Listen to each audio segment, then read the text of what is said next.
Bonjour les enfants, bonjour Sam, bonjour Julie, bonjour Pablo. On va toujours parler d'école. Mais l'école, vous savez qu'il n'y a pas que les enfants qui y vont. Il y a aussi les lutins. Un lutin à l'école. Cette année, à la rentrée, on a eu une drôle de surprise. Parmi les nouveaux élèves, il y avait un lutin. Oui, oui, un vrai lutin, comme dans les contes de fées. Pas plus haut que 3 pommes, avec de longues oreilles pointues, des petits yeux malins, un bonnet rouge et un pantalon vert. On s'est poussé du coude en chuchotant « T'as vu? T'as vu ?» La maîtresse s'est baissée pour qu'il monte sur sa main et nous l'a présenté. Les enfants, voici Pim. J'espère que vous serez gentils avec lui. Oui, avons-nous répondu d'une seule voix. C'était un gros mensonge. À la récréation, Pim est resté seul dans son coin. Nous, on le regardait de loin. Puis Cédric a lancé « Quel minus, ce lutin !» Vous avez remarqué comment il est écrit, cet esclaffé Sylvain. Il se met debout sur son cahier et tient son stylo à 2 mains. C'est ridicule. Et ses habits, a ajouté Lola. On dirait un nain de jardin sans barbe. Tout le monde a éclaté de rire. Puis Marion a pris son air de peste pour déclarer « Moi, en tout cas, je me méfie de lui. Il n'est pas comme nous, ce gars-là. »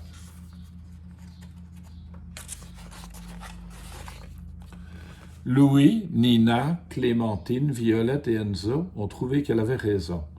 Résultat, personne n'a adressé la parole à Pim de toute la journée. Et il n'a même pas eu droit à un sourire. Pourtant, moi, je le trouvais plutôt sympathique, et j'aurais bien aimé le connaître un peu mieux, mais je n'ai pas osé lui parler. J'avais trop peur que les autres se moquent de moi. À la cantine, au lieu de venir à table, Pim a sauté dans le plat. Il a pris un petit pois sous son bras comme si c'était un ballon de foot, puis il s'est installé dans un pot de géranium pour le grignoter tranquillement. J'avais envie de rire, mais je n'ai pas osé, parce que Cédric a haussé les épaules en grommelant « Pfff, n'importe quoi !» Ouais, vraiment n'importe quoi, ont acquiescé les autres. Je ne comprenais pas leur réaction. Un élève qui faisait des trucs inattendus, ça aurait dû leur plaire.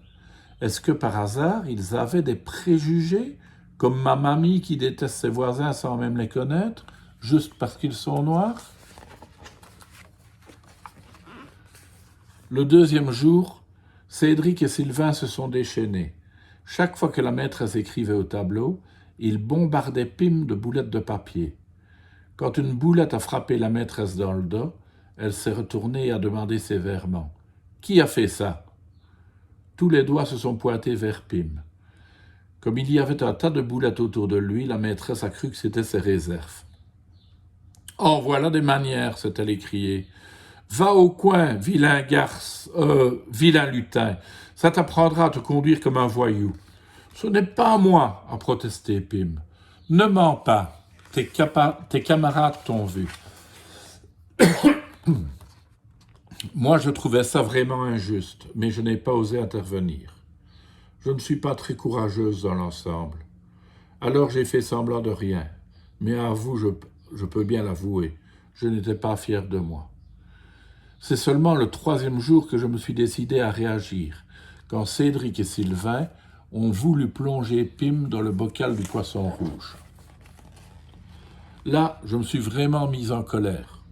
Je les ai traités de bande de crétins, puis j'ai attrapé le lutin et je l'ai mis à l'abri dans ma poche. C'est comme ça qu'on est devenus amis. Pim est vraiment un copain fantastique, je l'adore. En plus, il m'a fait découvrir un monde extraordinaire que je ne soupçonnais même pas, son monde à lui. Il habite dans un champignon. Avant, quand je me promenais en forêt, il m'arrivait de choter dans les champignons. Je ne me doutais pas que ça pouvait être des maisons. Dorénavant, je regarderai où je marche pour ne pas risquer de piétiner un village. J'ai fait la connaissance de sa famille, ses parents, une fée et un gnome, ses frères, des elfes et des farfadets, et ses animaux familiers, une coccinelle et un verre luisant. Ils m'ont même invité pour les vacances de Pâques. Je logeais sous la tente, près de leurs champignons, et toutes les nuits on dansait sous les étoiles avec les papillons, les libellules et les grenouilles. Maintenant, grâce à eux, je sais reconnaître les oiseaux à leur chant, les insectes à leur vol, les plantes à leur odeur, les baies à leur goût. J'ai compris qu'il y avait d'autres univers que le mien, aussi beaux, aussi riches et aussi passionnants. Si mes copains de classe savaient ce qu'ils ont raté en repoussant l'amitié de Pim, ils en seraient malades de jalousie. Hier, la maîtresse nous a annoncé que nous allions encore avoir un nouveau camarade. Cette fois, c'est un extraterrestre. Sylvain et Cédric ont fait la grimace et Marion a grogné. Il y en a marre de tous ces étrangers qui viennent chez nous. Pim et moi, on n'a rien dit, mais on était drôlement contents. On l'attend avec impatience, ce copain venu d'une autre planète. Il a sûrement des milliers et des milliers de choses merveilleuses à nous apprendre.